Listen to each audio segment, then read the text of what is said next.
kú dédé ìwòyí ẹ̀yin èèyàn wa, ìròyìn pàjáwìrì rèé tó ń dé sétí ìgbọ́yín láti iléeṣẹ́ wa yẹn ni Ṣẹ́gun Prime lórúkọ tèmi.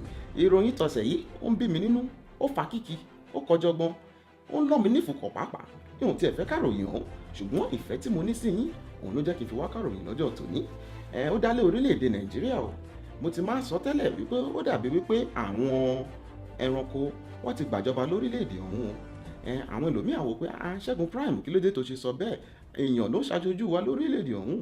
Mo gbà bó tiẹ̀ jẹ́ wípé púpọ̀ náà àwọn tó aṣojú wa gan, ìhùwàsí wọn, ìsọ̀rọ̀ wọn, ìṣesí wọn àti làákàyè wọn gan pàápàá àfi bíi tẹranko. Ṣùgbọ́n yẹn kọ́ là ń sọ lọ́jọ́ tòní. Ṣé ẹ rántí ní ọ̀sẹ̀ tó kọjá ni mo sọ fún yín wípé ejò wọn ló gbé 36 million naira mi. Kékeré nìyẹn o. Àwọn ará Èkó wá ní tí ì rí nǹkan kan. Tí tọ̀sẹ̀ yìí òǹgàn náà pè ní kàsàkàsà. Ẹ dẹ̀ mọ̀ pé kàsàkàsà òun ni bàbá késekése. À ń gbọ́ báyìí wípé ọ̀bọ ìnàkí wọ́n ló gbé 70 mílíọ̀nù náírà mi. Kò yé yín 70 million naira òun ló sọ pé ọ̀bọ gbé mi ní orílẹ̀-èdè Nàìjíríà ìyẹn ní ọ̀sẹ̀ yìí gangan. Ẹ wá rí pé nǹkan bẹ báyìí. Ẹ rí pé bóyá nǹkan tiẹ̀ ti ń ṣe wá gan tá àti ẹ̀ mọ̀. Àfi bíi pé a ti finá sí orí òrùlé sùn. Àfi bíi pé iná ń jó wa lábẹ́ aṣọ a ò tiẹ̀ mọ̀ rárá. Èmi tiẹ̀ ń wòye wípé bóyá àwọn aṣáájú wa lórílẹ̀-èdè ọ̀hún bóyá ó ti lu Nàìjíríà ń gbàǹjo ni o. Kò yé wa mọ́ o. Ní ilé iṣẹ́ wa níbí a gbìyànjú láti wá ọ̀bọ yìí kàn o. A tán pínpín ọ̀bọ yìí a wá débi tó ń gbé ìyẹn ni ní Ìbàdàn Zoo. A fẹ́ mọ̀ pé kí ló ṣẹlẹ̀ gangan, kí ni ọ̀bọ rí lọ́bẹ̀ tó fi wàrú sọ́wọ́ o. Ìgbà tá máa délé ọ̀bọ wọn lọ́bọ ò sí nílé o. Àná alánà yìí wọn ló gba visa ó ti lọ sókè òkun o. Wọn lóun fẹ́ lọ wo Davido níbi tí Davido tó ti ń ṣeré. Ìgbà tó máa di ọ̀sán èní yìí ni ọ̀bọ bá pè wọlé. Ó sọ pé òun ní nǹkan tóun fẹ́ bá wa sọ ní ilé iṣẹ́ wa níbí.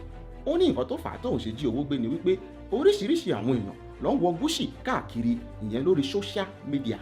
Bẹ́ẹ̀ ni ó lóun wà lórí social media lórí tó ń wọ gúúsì, ó lóun náà sì fẹ́ wọ gúúsì, òun ò sì lówó, òun náà fẹ́ ṣe gúúsì gang gúúsì gang gúúsì gang. Ẹ wá rí pé ilé ìlọ́pẹ̀ ní pékélépékélé arúgbó jẹ gbèsè. Ayẹlẹ o ìbò sí èwele.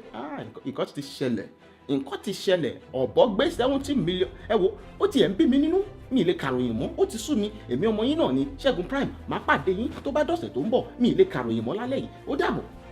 Thank you so much for watching the video. I really appreciate you. If you've enjoyed it, please subscribe to this channel because there's going to be a lot more videos coming out. Please subscribe, hit that subscribe button.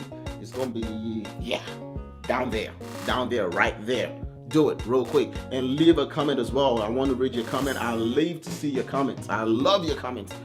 And if you like the shirt that I'm putting on, Raised by an African Parent, head on over to rbapcompany.com to get you one of this RBAP Company. I'm going to put the link in the description below. Get you one of this for yourself and for a friend. Thank you so much. Until next time, it's your boy, Ṣẹ́gun Prime. Oh, shit.